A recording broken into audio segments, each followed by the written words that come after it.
I mean, I'm supposed to be good at quant because I had a PCM background and then an engineering background, but then again, like it just was not working. And verbal to chodi though, like it was horrible. I was Right. horrible at it. And no matter how hard I tried, I couldn't get it done. GMAT experience with top 1%, I would very comfortably say has changed me as a person. Like 6 months ago, if I look at myself and I look at myself now, there is a drastic change. Primarily because I was very low on confidence because of the terrible performance in my mock test before I joined here. And now that I've got this success and I've got a lot of basic knowledge about critical reasoning, reading comprehension, quant data sufficiency, and all of that, it's really given me a lot of confidence.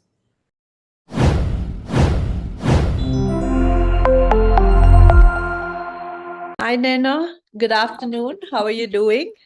Hi, Natasha. I'm doing well. How about you? I'm doing very well. Thank you for asking. Thank you so much for joining in today. And on a very short notice, you'd given your GMAT a couple of months ago, and I'm so grateful that you're reconnecting again just to speak about your GMAT journey today. I have your score in front of me, a GMAT 740 with a verbal 40 and a quant 50. Congratulations on your score. Thank you. Thank Then you. could you just talk about yourself, give a little brief background about, what you're currently doing and how did all this GMAT, thought of GMAT and the thought of MBA kind of align together for you when you initially started? Yeah, so competitive exams, right? Like they're all in the top of any student's mind. So the first thought of GMAT actually came when I was in my college. Right. And my final year of college, I was trying to prepare for it, but with no success. So at the time when I was trying to prepare for it myself and I took help from some other coaching institute, I was averaging about a 520 Oh, and I peaked at 620. I got that score once. right. 620 is the highest that I could go a couple of years ago. And this And was so in I was your obviously, mock test, huh? right? It was in your Yeah, mock test. the mock test. Yeah, Yeah, the mock test. Just horrible, horrible. right, Could not deal with it. right, Verbal, I mean, I'm supposed to be good at quant because I had a PCM background and then an engineering background, but then again, like it just was not working. And verbal to chodi though, like it was horrible. I was right, horrible at it. And no matter how hard I tried, I couldn't get it done. So I was so demotivated. I let it go for a couple of years. I was like, you know what, I'll think about it later. I'll first secure a job and this and that. So I got a job, I switched a job, and then I realized that I want to take more risk with my career and I want some backup. I want to be able to give GMAT and have that, not at the back of my head. right. That's when I did a lot of research about all the um, help that I could get. Yeah, And I contacted a lot of institutes like Time, Jamboree, and then I got top 1% in my feed. So I actually contacted a lot of students who are now in Wharton who've gotten 770 and scores like that. So I right. got in touch with them. I talked about, I asked them like, is it really that good? And then I just made a decision and I joined. And best decision for GMAT, I must say. Right. So you're starting with, because you did come with, let's say, an experience of getting a taste of what GMAT is like, and you knew the nuances of the exam, let's put it this way. So when you took up the Yeah. assessment test with Anushri, like the journey from that point and all the way to the first attempt in 740 Mm. ever. So how did that all kind of come together, you would say, from the assessment? So, what was the moment for you to decide that this was the right course for you at that time, if you recall? So I sort of already knew that I wanted to be in a people-related field because I am very outgoing that way. Right, But because I had done engineering, so I was in a tech role. I still am in a tech role. right, But when I was doing the assessment test, I think out of 18 questions, I got one right, right, which was again horrible. And yeah, I spoke to Anushri. I knew that like the live classes were a best bet for me because I wasn't very disciplined at right, the time. So I needed some. structure and accountability there. So that is why I went for the live classes instead of the pre-recorded ones.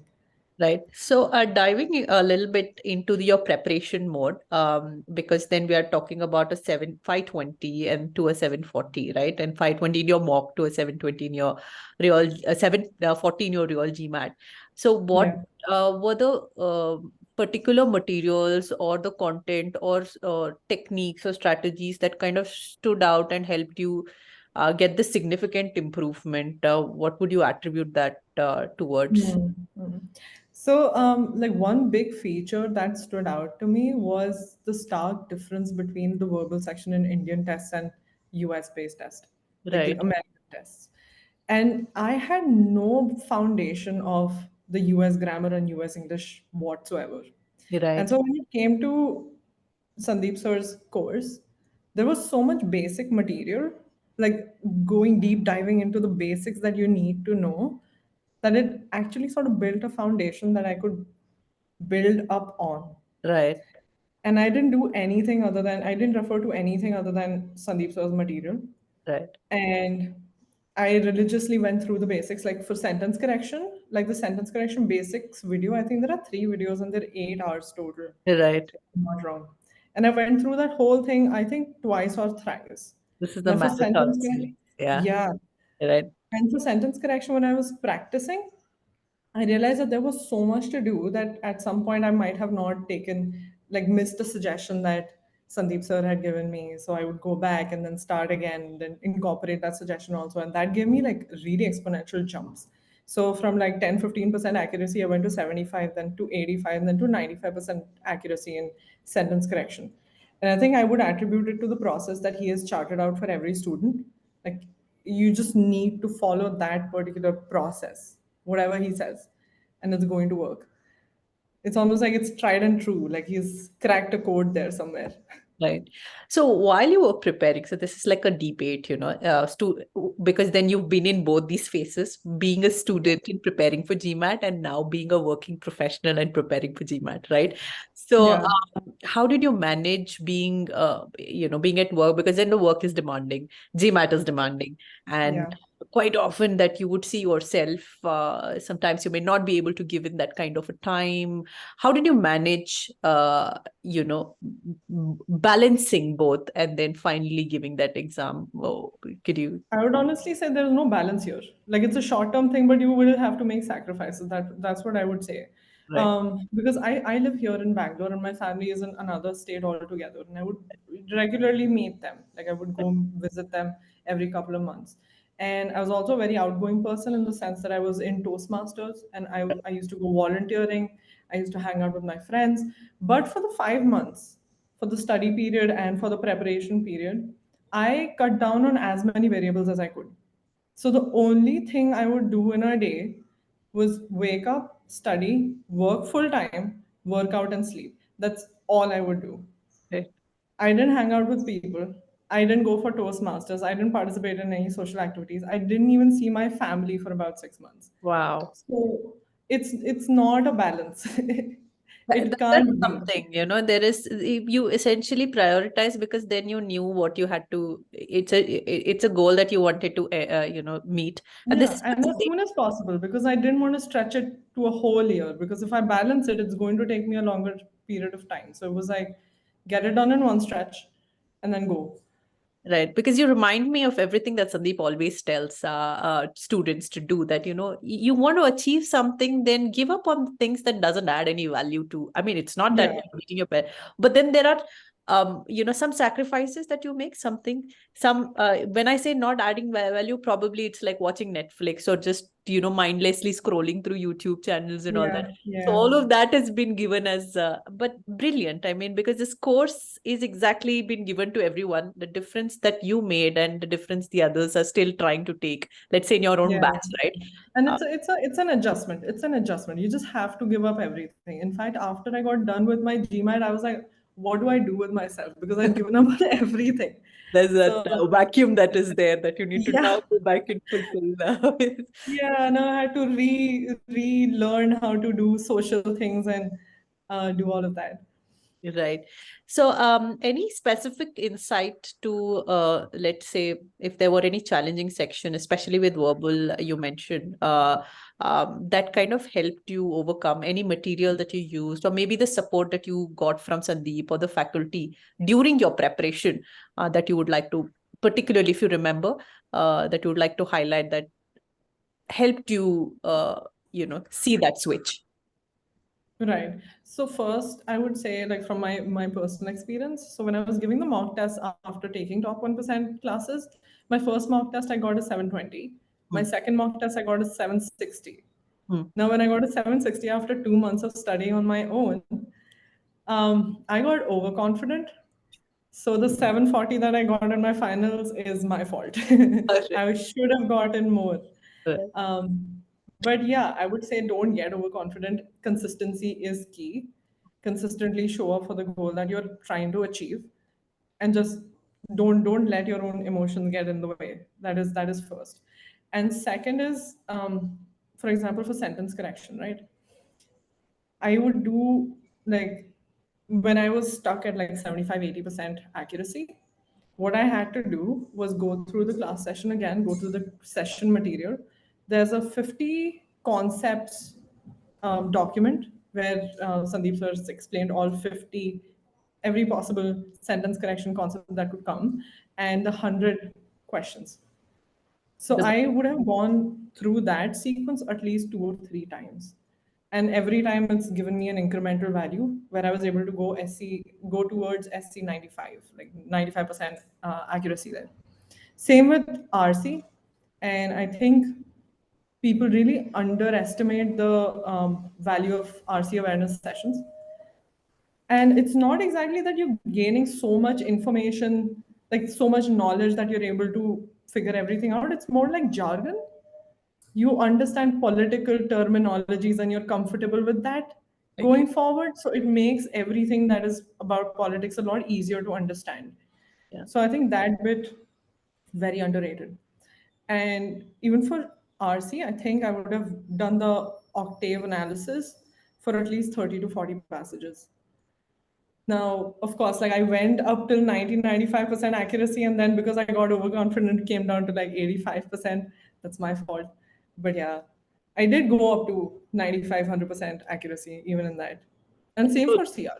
Same for Truly, CR. a 740 in a GMAT score. I wouldn't say it's underconfident, overconfident. It's a lot of hard work. It's not just that, but then there are these nuances or strategies that you use, possibly maybe error logs or anything. What have you done up? So you have the course, you have Sandeep sir's classes, you have videos. What did you attribute in terms of ensuring, let's say, daily practices, daily habits? You've touched based on few things, but something that can, let's say that you've done it every single day, that has that's not, let's say, theoretical, or it's not in GMAT per se, but it's like a habitual practice that you've done that you might like to share here. Yeah. So there are two habits that I incorporated during my prep. One was meditation, because there's so much that's happening, right? You are focusing on two very, very big things. One is your full-time job and one is GMAT prep. Both of them very intense. So just to like calm down, I would meditate for 20 minutes every morning before I started my GMAT prep, and working out after. Like after my day was over, after my full-time job, I would go and work out. No matter how late it was, I would go and work out because like your physical health is also very, very important. So, And this combination actually helps you stay consistent and not burn out essentially. wow. And of course, like my sleep habits are not very good, which is why I did burn out at some point and I had to take a break from studying for 2 days just so that I could sleep properly. Right. But yeah, to, like to take care of the basics, eat well, keep your mind healthy, keep your body healthy, and sleep. I mean, I totally agree with that mental meditation, especially because then the GMAT really tests on your, mind, and it really puts that it's a whole new thing that it'll challenge you, right? And so Yeah, you'll have to combat it with something, and this is a great feature. Now, definitely. stepping into the D day, the day that you got your score. So just before the exam, and how, or during the exam, let's say, in terms of time, in terms of, let's say, pressure, any nervousness kicking in, or any unfamiliarity with the certain questions that is up for you? Any of these things happened during the exam, or how was it? How did it transition the entire exam for you? So I reached my test center an hour early, and because they already had a seat available, they gave me my test an hour early. So I would actually recommend people going there because I was in anticipation. I wasn't nervous yet. Yeah. When I reached the test center and they suddenly gave me, a seat to go to, I didn't have much time to think. So in terms of like stress, of course you feel some stress, like there's no going around that. But there's a strategy that Sandeep sir had mentioned, which was to do your IR and AWA first. Right. And by the time you're done with those two sections, which don't contribute to your score, you're already calm. So I went in that flow. I did AWA, IR, quant, and then verbal. And in terms of the kind of questions, no, I didn't find anything unfamiliar there because Right. I was practicing only from the 700 to 800 level questions. Right. So it seemed to me that all the questions were of the difficulty that I had practiced already. So I didn't have any surprises there. Perfect, perfect. So now that you have the score, and it's been about two months, I say, when you look back, what is that one thing? Let's say if you have to mention your experience to your friends, or maybe someone who is possibly catching this interview, right? If there's something that you would say that one should do in the preparation with top 1% as the course, and one should completely avoid in their preparation, what would you say? I mean, you've given a little bit of nuggets in the in the last few minutes of conversation, but then if you'd like to package it, let's say that way. Oh, definitely. So the absolute do's are listen to Sandeep sir no matter what. Because there's one thing very profound that he had said that at one point all you have is hope. And because while I was preparing, I wasn't doing very well. So all I could do was push through. So have some hope and faith in your own ability, trust the process, and be consistent every single day. Put in the work. Literally, like there is no excuse for that at all. And make sure that you're setting yourself up for success Right. in the sense that you're not skipping out on sleep, you're not skipping out on food, you're not skipping out on your mental health because that will help you be consistent. You're right. So, consistency and for time management, always time yourself when you're solving the questions. Even in my prep time, I was timing myself, even though sir had asked us not to, Right. just so that I could like have a mental image of what 1 hour looks like. That is very important. We need to know what 1 hour looks like Yes. or feels like. So always time yourself and stay consistent. And it's a process. So you need to trust the process and have some hope. So that would be the do's. And the don'ts would be don't have too many variables. Like don't do too many things together. You cannot manage your attention going haywire every day. So, if that means cutting out on your Netflix, cutting out on your social activities, your travels, then so be it. It just has to happen. That is one thing I would say. And don't skip out on no cheat days. No cheat days unless it's absolutely necessary. Right. So, while during your preparation, how would you, probably talk about the portal, mock portal? How did it attribute to your preparation? Did you use it at all? One, that. Second, how did, in case whenever you had the doubts after the classes. So in the classes, you did have a provision to ask Sandeep and ask any questions because you would ask for it, right? But after the classes, how the support came in all together to help you, and if at all, did you get a chance to ask any questions? And third, because this is a part of your course, right? KTW, and I am a big fan, to be honest. And so I wanted to just ask, what is your experience like, and what's your feedback if you haven't given it already to Sandeep? I mean, I would like to take this chance to share it with. Uh, yeah, Definitely, definitely. So, I think your first question was whether I was able to use the portal. portal, the Correct? mock test portal, Oh, I use the mock test portal a lot. right? I used it to, I realized that it was a very difficult set of questions. but having 85, 95% of accuracy over there really assures you.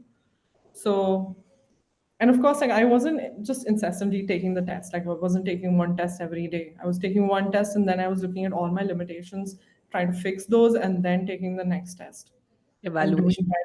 Yeah, right? doing that. So it was sort of a compound effect because of the portal. I love the mock tests that are there. So I used the portal a lot for all the mock tests and full length tests that are there. And the second question was I able to use the doubts Support email? faculty, and did you get I a think chance check? I have pestered the faculty way too much with my CR doubts. Telling them my reasoning for why this is right, and they're like, no, no, no, that's not how you do it.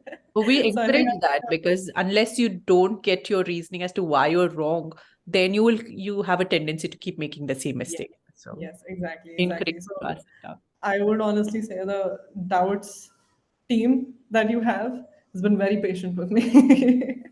And any particular faculty you think stood out to help you at a very difficult time to kind of just overcome that particular doubt? um, I'm not sure. Can you repeat that? Can you Any explain? particular faculty in mind? Do you recall any name who you consistently spoke with, if you remember? I actually don't remember because I was, I think, averaging 4 or 5 doubts a day and every day. So I think a lot of faculty members were Okay, talking to okay, who was involved. Okay, that's great to know. We do have like a good number of people, and then again, they all have their GMAT scores in hand, so they kind of completely relate when you come with that kind of a doubt, right? yeah. And finally, and the burning question, KTW. So, what do you have to say about Love KTW. I love the KTW series. I think, see, the whole GMAT experience with Top 1%, I would very comfortably say has changed me as a person. Like 6 months ago, if I look at myself and I look at myself now, there is a drastic change. Primarily because I was very low on confidence because of the terrible performance in my mock test before I joined here. And now that I've got this success and I've got a lot of basic knowledge about critical reasoning, reading comprehension, quant data sufficiency, and all of that, it's really given me a lot of confidence and rekindled my relationship with books. reading? I know. I sort of stopped reading books, but then now started reading books again, and I'm very happy about that. And the kind of information that is there, the way he's presented the information is very conversational in nature, which means that even I am very comfortable in connecting the dots in any conversation that I have. And I'm able to present the data that I've acquired through KTW in a very conversational manner, which is amazing. It's amazing. And the varied topics that he covers. And it's not linear. He's not talking about like psychology one time and then politics one. It's all together. And then connecting each of these fields Each of these, it's completely. great. It's amazing.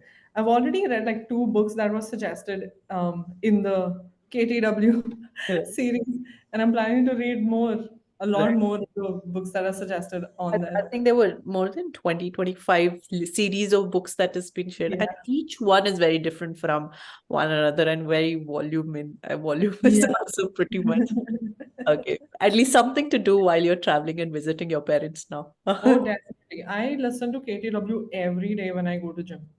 So when I'm on the treadmill, when I'm doing any sort of exercise, it's always in my ear, and I'm just That's listening to it and brilliant. just I am marveling over the sort of knowledge I've just gained.